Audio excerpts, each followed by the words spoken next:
थरपारकर दुनिया का वाहिद ज़रख़ेज़ सहरा है। ये सहरा पाकिस्तान के सूबा सिंध के जनूब मगरिब में वाक़े है। इसका मगरबी हिस्सा काश्तकारी के लिए मौजू है, जबकि मशरक़ी हिस्सा बेआबो गया है। ये पाकिस्तान का सबसे बड़ा सहरा है। इस सहरा का नाम दो हिस्सों पर मुश्तमिल है, थर और पारकर। थर का मतलब सहरा और पारकर का मतलब दूसरी जानिब है। इब्तदा में इसे थर और पारकर अलग अलग नामों से पुकारा जाता था, ताहम अब दोनों नामों को जोड़कर थर पारकर कहा जाता है। पाकिस्तान की दूसरी कदीम और मशहूर जगहों की तरह इस सहरा से भी कई कहानियां मंसूब हैं। कहा जाता है कि सैकड़ों साल पहले यहाँ बहुत बड़ा समंदर मौजूद था, जो कि बाद में सहरा में तब्दील हो गया। जबकि दूसरी कहानी के मुताबिक इस जगह बुद्ध मत का पैरोकार, जिसका नाम राशि था, उसने अपने जादू के बलबूते पर इसे सहरा में तब्दील कर दिया।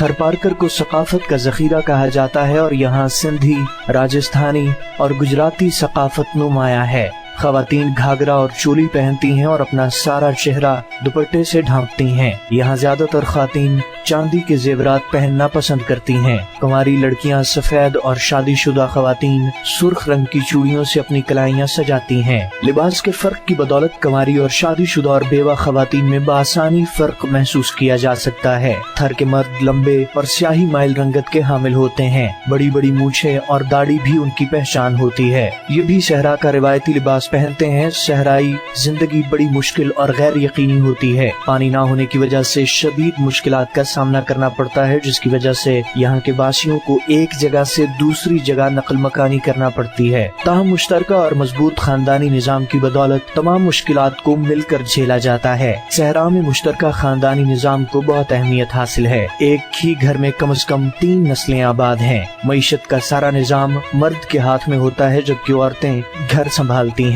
यहाँ के मर्द ज्यादातर खेतों में काम करते हैं। इसके अलावा गल्लाबानी और घरों की तामीर नुमाया काम है। कुओं और जौहरों से पानी लाना औरतों की जिम्मेदारी होती है। औरतें घर की देखभाल के अलावा चरखा काटना, कढ़ाई और बुनाई का काम करती हैं। आसान अल्फाज में पैसा यहाँ से भी आता है और जो भी लाता है उस पर पूरे खानदान का हक होता है। मुसलमानों के अलावा यहाँ हिंदुओं की एक बड़ी आबादी आबाद है। 1998 की मरदमशुमारी के मुताबिक यहाँ 59% मुसलमान और 33% हिंदू आबाद हैं। 1965 की जंग के बाद यहाँ हिंदुओं की तादाद में खातिर खा इजाफा हुआ। लोगों की मईशत का ज्यादा इन्हिसार खेती बाड़ी और जानवर पालने पे है। पूरे साल में सहरा में सिर्फ एक फसल उगाई जाती है, जिसका मुकम्मल इन्हिसार बारिश पर होता है। बारिश न होने की सूरत में लोगों को शदीद कहत का सामना करना पड़ता है और इस कहत का शिकार जानवर भी होते हैं। थरपारकर सहरा में मुख्तलिफ कबीले आबाद हैं, जिनकी कई रिवायात मुश्तरका हैं और यही रस्म रिवाज सहरा के लोगों को जोड़े रखे हुए हैं।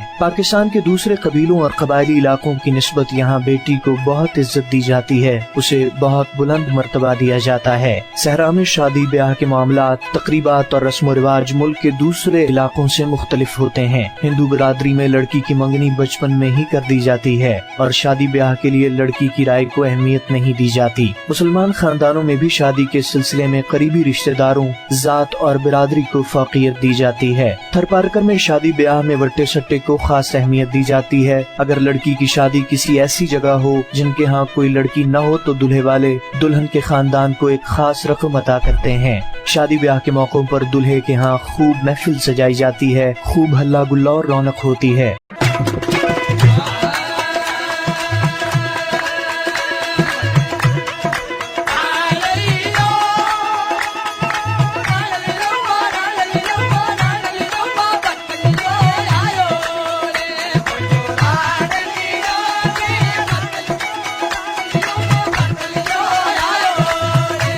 ढोल बजाकर गाने गाकर खुशी का इजहार किया जाता है, जबकि दुल्हन के यहाँ सादगी को फौकियत दी जाती है। सहरा में सजे हुए ऊंटों पर बारात को ले जाया जाता है। सहरा की रिवायात के मुताबिक अगर कोई मुसलमान लड़की जवानी में बेवा हो जाए तो उसकी शादी देवर से कर दी जाती है, जबकि हिंदुओं में ये लड़की ताउम्र तन्हा रहती है।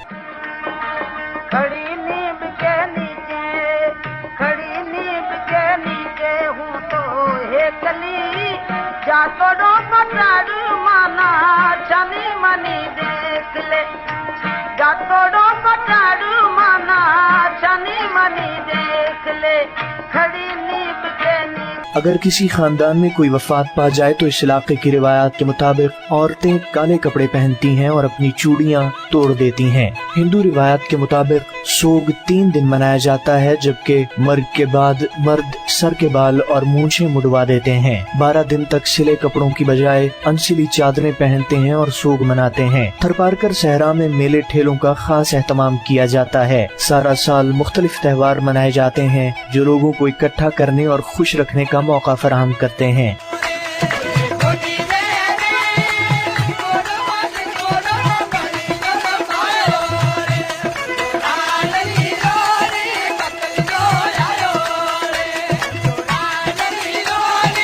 اس کے علاوہ یہ میلے یہاں کے لوگوں کی معیشت میں خاطر خواہ اضافہ کرتے ہیں۔ صحرا کی تہذیب و تمدن اور رہن سہن میں موسیقی کے بھی کئی رنگ نمایاں ہیں۔ یہاں کی موسیقی میں راجستھانی رنگ زیادہ نظر آتا ہے، جس میں جذبات کا اظہار نمایاں ہوتا ہے۔ صحرا کے فنکاروں اور موسیقاروں کو پورے ملک میں بلایا جاتا ہے، جن کا منفرد انداز انہیں سب سے جدا کرتا ہے، اور یہاں کے گائے ہوئے صوفیانہ کلام کو بہت نمایاں مقام حاصل ہے۔ یہ کلام زیادہ تر سندھ کے بزرگوں کے لکھے ہوئے ہوتے ہیں۔ اس کے علاوہ دور حاضر کے شاعروں کو بھی گایا جاتا ہے۔ صحرا کا موسم شدید نوعیت کا ہوتا ہے۔ یہاں دن کے وقت موسم شدید گرم، جبکہ راتیں نسبتاً ٹھنڈی ہوتی ہیں۔ تھرپارکر کا ہیڈ کوارٹر مٹھی کے نام سے جانا جاتا ہے۔ اس کے علاوہ یہاں کی مشہور جگہیں ناوا کٹ، واردی، گوری، ناگپور، بھالوا، بھودسر، واروا اور قاسو شامل ہیں۔ تھر دنیا کا نواں بڑا صحرا ہے۔ یہ صحرا قدرتی دولت سے مالا مال ہے۔ یہاں کوئلے کے بہت بڑے ذخائر موجود ہیں، جن سے تھرمل بجلی پیدا کر کے ملک کو بجلی کی لوڈ شیڈنگ کے عذاب سے نجات دلائی جا سکتی ہے۔ اس صحرا میں مور بڑی تعداد میں موجود ہیں، جو نہ صرف تھر کے حسن اور رونق میں اضافہ کرتے ہیں، بلکہ یہاں کے باسیوں کو سانپوں کے شر سے محفوظ رکھتے ہیں۔ تھرپارکر قدرتی دولت سے مالا مال ہے۔ یہاں کی تہذیب صدیوں پرانی ہے، جو کہ آج کے جدید دور میں بھی تبدیل نہیں ہوئی۔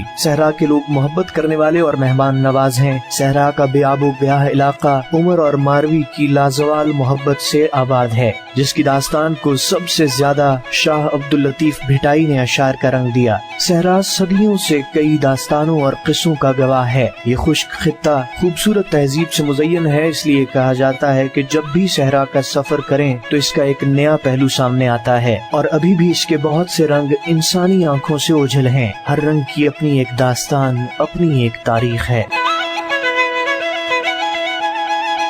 کیمرہ مین اعجاز ایجے کے ساتھ محمد ثناء الرحمان، NewsAlert.com.pk۔